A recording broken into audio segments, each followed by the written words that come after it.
10h01. A gente recebe ao vivo aqui nos estúdios da Rádio Band News FM o presidente da Assembleia Legislativa de Minas Gerais, deputado Tadeu Leite, do MDB, que eu nem sei se o senhor dormiu, deputado, depois da votação de ontem, das confusões de ontem. Bom dia, bem-vindo, obrigada. Primeira entrevista que ele concede após a votação da PEC, que derrubou a obrigatoriedade de um referendo popular para a venda da Copasa. Bom dia. Bom dia, consegui dormir, já treinei, como eu treino todo santo dia, e já estou aqui na luta. Muito bom falar com vocês, falar para todos os ouvintes da Rádio Band News, cumprimentar a Maria Fernanda, Luciana, Murilo, enfim, e todos que estão nos ouvindo aqui. É importante a gente falar um pouquinho para não só falar sobre a votação de ontem, sobre os trabalhos da Assembleia, então estou à disposição por aqui. Deputado, para a gente começar esse bate-papo, eu vou pelo mais quente. Ontem foi uma votação muito tumultuada, com polêmicas ali até da contagem de votos. Eu queria, o senhor até há pouco, antes de entrar ao vivo, a gente rodou um trechinho da fala do senhor, mas gostaria que o senhor detalhasse esse processo de votação da PEC, que eu não me recordo de uma votação tão intensa e tensa dentro do Legislativo Mineiro recentemente. Por favor, deputado. Não, isso realmente foi uma votação longa, né? Talvez das mais longas da história da Assembleia, mais de 7 horas de votação, com um tema muito importante, ou talvez dos mais importantes discutidos nesses últimos tempos. Por vários motivos. Primeiro, que nós estamos falando sobre a Copasa, estamos falando sobre a discussão do referendo, estamos falando sobre a dívida do Estado, e isso, obviamente, né, traz debates intensos, calorosos dentro do plenário, o que é 100% legítimo, correto e natural. Eu sempre falo que, como presidente da casa, a minha responsabilidade, primeiro, é de pautar os projetos, né, obviamente, e conduzir os trabalhos com muita isenção, com muita responsabilidade, com muita tranquilidade. Nem sempre a tranquilidade é possível, né, obviamente, especialmente numa sessão como aquela de ontem, mas para garantir que a maioria do plenário sempre vença, né, e sempre consiga colocar a sua discussão. Eu não estou lá para atender nem o PT, nem o PL, nem o governo, nem a oposição. Estou lá para fazer o trabalho de forma correta e isenta. E foi o que aconteceu ontem. Sobre a discussão dos votos, nós aplicamos apenas o que é praticado já há anos na Assembleia. Eu estou lá há 14 anos e isso acontece todo dia. Se vocês pegarem qualquer sessão da Assembleia, nós temos essa questão. O que é permitido na Assembleia? Primeiro, durante o prazo da votação, os deputados podem fazer os seus registros dos pontos de votação, né, do seu voto sim ou não, obviamente, e os deputados que estavam presentes no plenário antes de encerrar o prazo de votação, quando eles não conseguem registrar, eles podem pedir o registro no microfone. Repito, isso acontece todo santo dia na Assembleia, com deputados da esquerda, da direita, enfim, do centro, de todos os lados.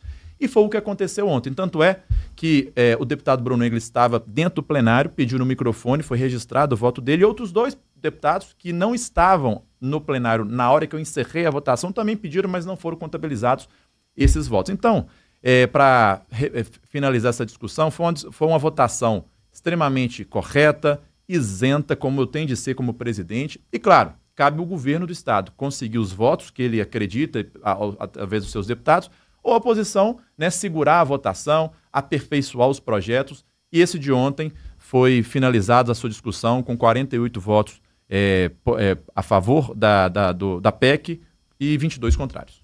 Só para situar nosso ouvinte aqui, porque ontem, quando abriu o placar da votação, apareceu o número 47 contra 22 votos, e aí o senhor está explicando que o Bruno Engel estava presente no plenário, já tinha pedido. E pediu no microfone o registro dele. Do como voto. Outros 2 deputados pediram, mas estavam fora do plenário. Aí foi atualizado o painel, 48 a 22. A gente chamou de VAR, a gente aqui, né, numa linguagem mais simples. É importante ter lembrado, porque até para que, repito, como eu prezo muito pela correção, e olha, eu estou, repito, há 14 anos na Assembleia, e sempre eu prezei muito pela correção, pelo trabalho sério, correto, honesto dentro da casa. Mas especialmente agora como presidente da Assembleia.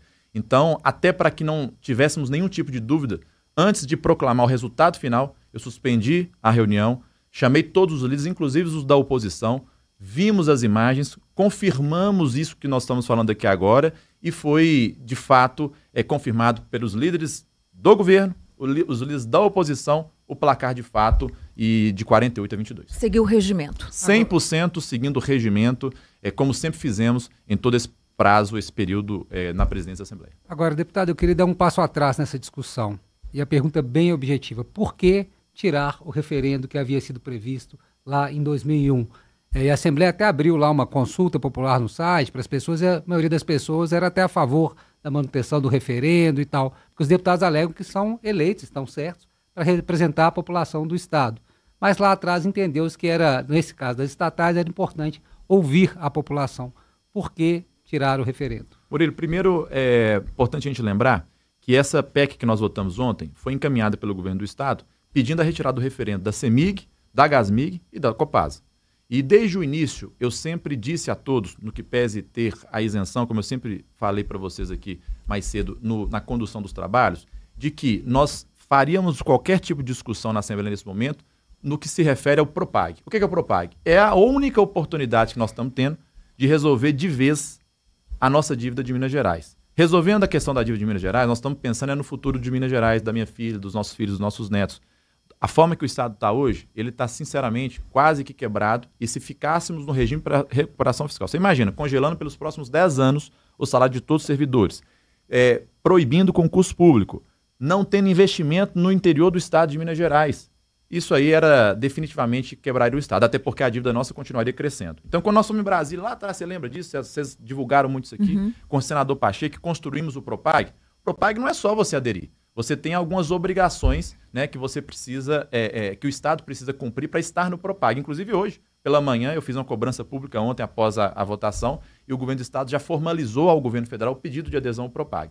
Então nós temos duas obrigações para estar no Propag. Primeiro é pagar 20% da dívida que Minas deve, que é em torno de 36 bilhões. Codemig já foi autorizada a federalização, né, imóveis já foram autorizados também. E isso, a intenção do governo do Estado é pagar esses 20%. Agora, tem uma segunda obrigação, que é o governo do Estado tem que pagar por ano em torno de 3,8 bilhões de reais, além dos 20%, ao invés de pagar juros para a União. De que forma? Metade desse recurso para um fundo nacional e a outra metade reinvestindo no Estado, em asfalto, em segurança, em educação. Ao invés de pagar juros, ele reinveste no Estado e comprova para o governo federal que ele está reinvestindo. O governo do Estado encaminhou esse pedido de privatização à Assembleia dizendo que eles precisam desse dinheiro da privatização da Copasa para pagar esses reinvestimentos. Tadeu, e se não paga o reinvestimento? No dia seguinte, o Estado está desenquadrado do Propag e essa é a lei federal que foi aprovada nesse sentido. Então, você gostaria de discutir a questão de referendo, de privatização no momento? É claro que não. Mas acho que nós não podemos perder a oportunidade única, talvez, que nós estamos tendo de resolver de vez essa dívida de Minas. É importante que os ouvintes saibam. Nós estamos falando de uma dívida, gente, que começou com 14 bilhões de reais lá em 98. De lá para cá, o governo do Estado já gastou 118 bilhões de reais para pagar essa dívida, que era um recurso que poderia estar sendo investido no interior do Estado, né? Em asfalto, em saúde, educação. E ainda hoje nós devemos 170 bilhões de reais. Eu fiz uma conta de um modelo para o outro, do regime de privatização fiscal para o Propag, nos próximos 20 anos. Sabe qual que é a diferença de um modelo para o outro? 300 bilhões de reais que Minas ia gastar a mais em juros se nós não entrássemos ou se nós não entrarmos no Propag. Então, esse grande desafio e esse grande trabalho que a Assembleia vem fazendo é exatamente para fazer essa discussão. Agora, repito, a minha obrigação é colocar os projetos e aguardar a votação como aconteceu ontem. Já que essa PEC passou, nós temos que agora discutir a privatização, o PL, privatização da Copasa. E pode ser também uma oportunidade nesse momento, já que nós temos que discutir essa questão, de modernizar o saneamento no nosso Estado. A Copasa fez e faz um bom trabalho? Fez e faz um bom trabalho. Os servidores ajudam muito, mas nós estamos ainda muito aquém do que o Estado precisa. É só precisar a gente lembrar que ainda em 2025, nós estamos em 2025, mais da metade da população, gente, ainda não tem esgoto ou coletado ou tratado. O senhor não teme que a privatização possa, talvez, não levar o esgoto e a água para locais muito ermos de Minas Gerais? O estado é gigante e tem locais que ainda não tem. A Copasa está aí, estatizada e privatizada. Não, será concordo. Que não pode?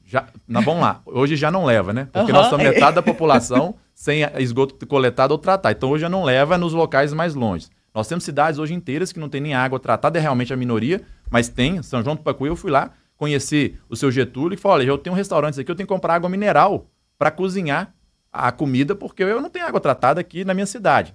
Ponto. Então, eu acho que, já que nós temos obrigação, nesse momento, de discutir isso, que a gente possa tentar construir para Minas Gerais o melhor modelo para que a gente consiga mandar ou encaminhar mais investimentos no saneamento para todo o estado de Minas Gerais. Nós temos 1 milhão de privatizações que foram feitas no mundo todo. Um monte deu errado, mas também outras deram certo. Nós temos que tentar pegar os modelos que deram certo, aprimorar isso para Minas Gerais e, quem sabe, modernizar o saneamento no nosso estado. Esse é o desafio que a Assembleia vai fazer agora, discutindo o PL. É a possibilidade de discutir agora do projeto de privatização. Isso. Agora, deputado, só uma questão. Esse projeto, ele, para ser aprovado, vai repetir essa questão do quórum qualificado. 48. Precisa de 3/5 ali, 48 votos para passar. Isso manteve, então? Manteve. O governo, quando mandou essa PEC, repito, queria tirar o referendo da CEMIG, Copasa Gasmig, e diminuir o quórum de 48 votos para 36, que é, né, o quórum maioria simples, para a votação. Nós não autorizamos, pelo contrário, uma discussão tão importante como essa tem de ser pela maioria qualificada, né, dos deputados e deputadas da Assembleia. E é dessa forma que nós vamos fazer. Eu falo, Murilo, Luciana e Maria Fernanda, o seguinte: eu estou na Assembleia, repito, para fazer um trabalho não a favor do governo, no Estado. Diversas vezes eu divergi do Estado. O regime de preparação fiscal é um exemplo claro disso. O governo do Estado queria aprovar o regime. Eu falei, não, nós não vamos aprovar porque é um modelo ruim para o Estado, amplia. Mas eu não falei isso que nós só não iríamos aprovar, não. Eu fui em Brasília e construí uma nova oportunidade, né? Mas outros tantas vezes também, a Assembleia foi parceira do governo, entendendo a importância dos movimentos. Então eu estou à frente da Assembleia de Minas hoje exatamente para tentar fazer o que é correto, o que é bom para a população. As pessoas podem divergir, faz parte da democracia, eu acho que eu sou a favor, eu sou contra essa discussão, faz parte. Mas a Assembleia tem de trabalhar para fazer o seu dever de casa da forma correta, né, honesta e, no meu caso, de forma isenta. Foi o que nós fizemos no dia de ontem. Muito bem, ao vivo aqui nos estúdios da Rádio Band News FM, Tadeu Martins, né, Tadeu Leite Martins, presidente da Assembleia Legislativa de Minas Gerais. Bom, o senhor sempre fala, Minas tem que discutir Minas, quando é abordado sobre essa questão de polarização, né? Essa questão toda não é só apagar o incêndio, como é que o senhor vê também essa questão do desenvolvimento, para além de Copasa, temos outros serviços, né, que devem ser prestados à população. E um balanço, já aproveitando, a gente está aí em novembro, um balanço dos trabalhos da Assembleia neste ano. O que o senhor destaca que realmente fez a diferença na vida do mineiro?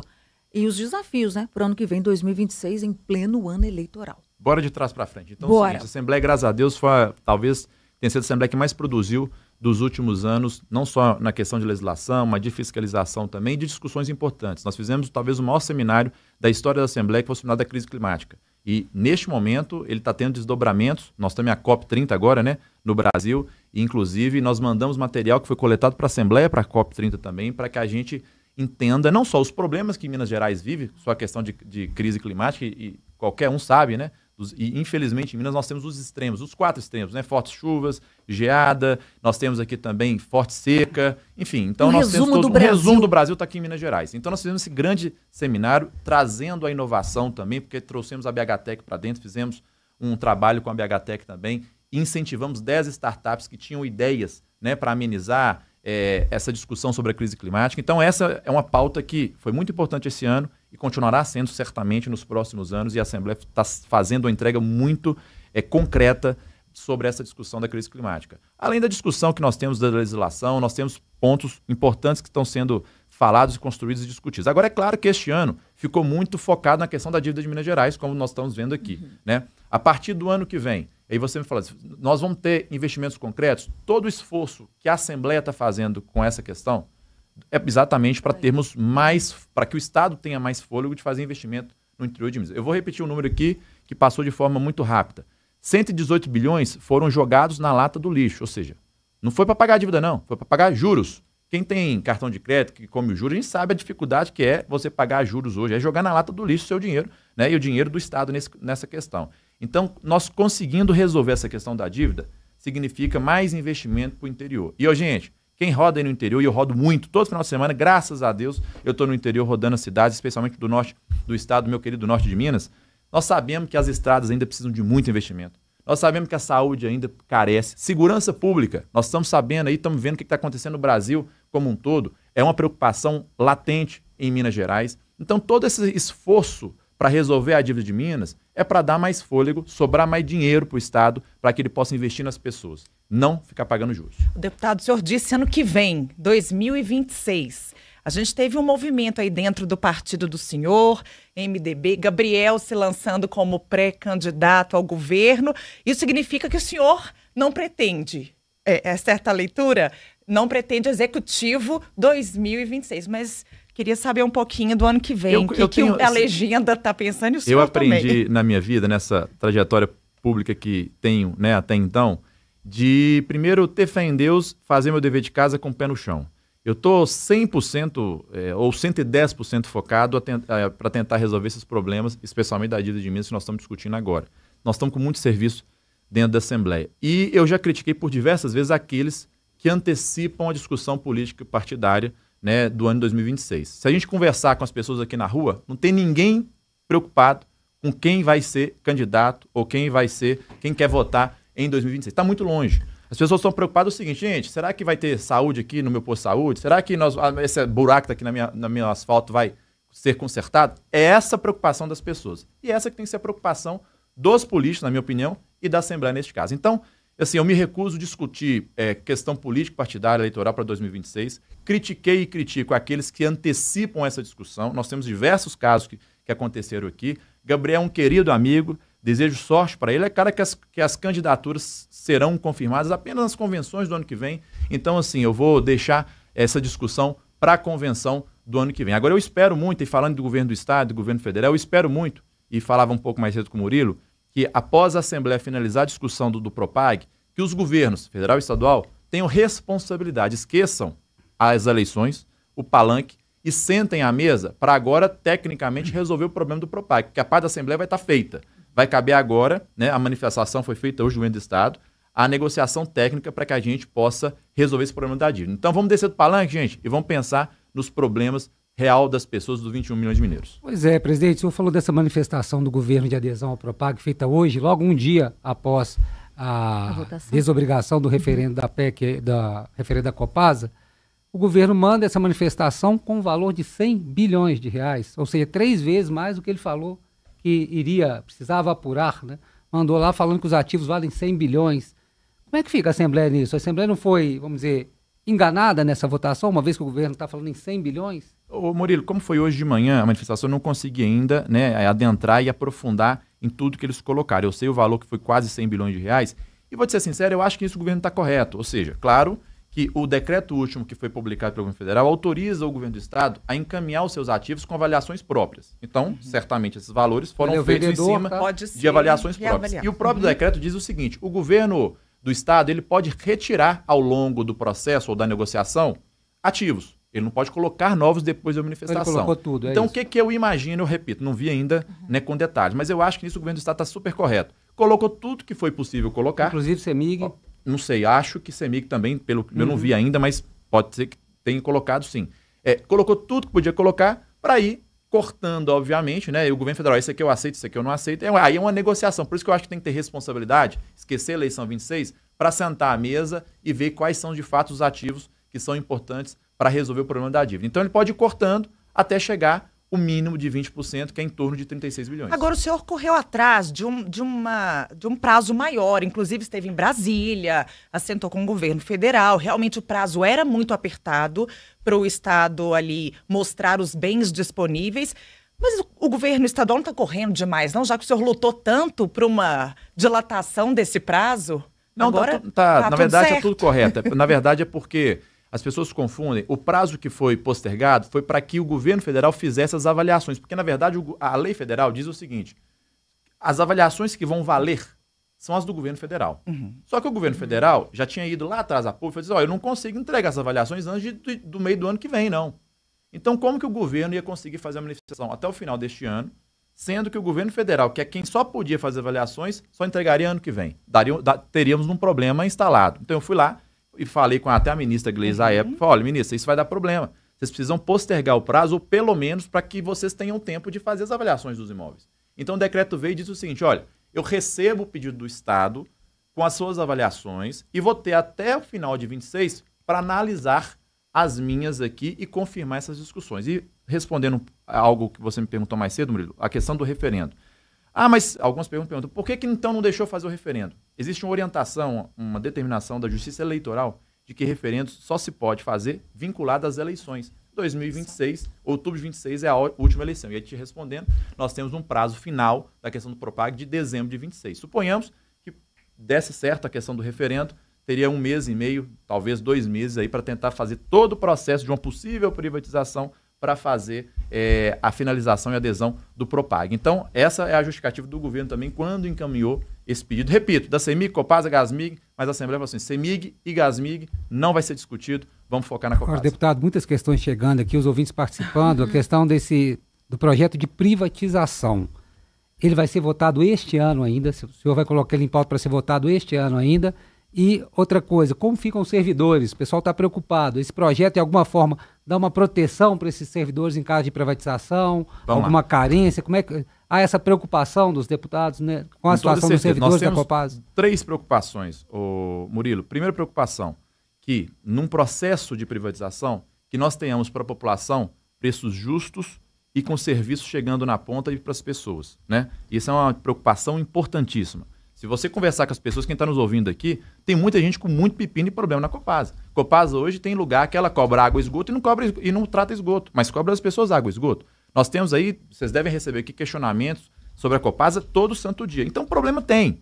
Quer dizer que uma futura empresa não terá? Também terá problemas. Mas nós temos agora a oportunidade de fazer essas discussões também e amenizar, ou minimamente tentar amenizar, os futuros problemas. Por exemplo, tarifa social já é garantida pela lei federal, mas nós podemos discutir, inclusive, no projeto, algum tipo, né, de ampliação, de garantias nesse sentido. Servidores, temos que também pensar em mínimas garantias para os servidores também sobre a questão da Copasa. Agora, é importante deixar claro, quem faz o processo de privatização, né, o processo em si, é o governo do Estado. O projeto de lei, né, nós podemos colocar algumas regras macro para garantir algumas questões importantes para os servidores, para o Estado e para a população especialmente, mas o processo é feito, obviamente, pelo governo do Estado. E respondendo à sua primeira pergunta, nós vamos iniciar a partir da semana que vem a tramitação do projeto. Se ele vai ser aprovado ou não, depende muito, obviamente, né, da discussão interna na casa. Você está vendo e vocês estão acompanhando que legitimamente a oposição vem fazendo uma discussão, né, de obstrução, de aperfeiçoamento dos projetos. Eu sempre falo, sabe, que todos os projetos chegaram na Assembleia, graças à discussão dos deputados, dos 77 deputados, eles saíram muito melhores do que chegaram, né? Então, ou seja, porque um dá uma ideia, o outro traz outra, e nessa negociação a gente consegue construir projetos muito mais vantajosos para a população. Então, eu não tenho dúvidas que esse também será da mesma forma. Então, semana que vem começa a tramitar. Repito, com muita responsabilidade e com a obrigação que tem no cargo, os projetos iniciarão a sua tramitação. Caberá, obviamente, o governo, mais uma vez, ver se consegue os votos para aprovar, a oposição para barrar e, mais do que isso, para que a gente possa aperfeiçoar todos esses projetos. É isso, conversamos ao vivo aqui na Rádio Band News FM, Belo Horizonte, com o presidente da Assembleia de Minas Gerais, deputado Tadeu Leite, do MDB. Muito obrigada pelo tempo do senhor, pela entrevista. Eu que agradeço, que Deus possa nos abençoar. Vamos seguir para mais uma quinta de muito trabalho e bom trabalho para todos vocês. Um abraço a todos os ouvintes. Obrigado, deputado. Abraço. Fica devendo só uma resposta para a gente, Manda. né? Não, o Cirino já te perguntou, mas você é deputado, candidato a governador? Pré-candidato não vai para o TCE. Estou focado na Assembleia. Estou focado na Assembleia, enfim, essa é a minha missão nesse momento. Combinado. Obrigado. Obrigada.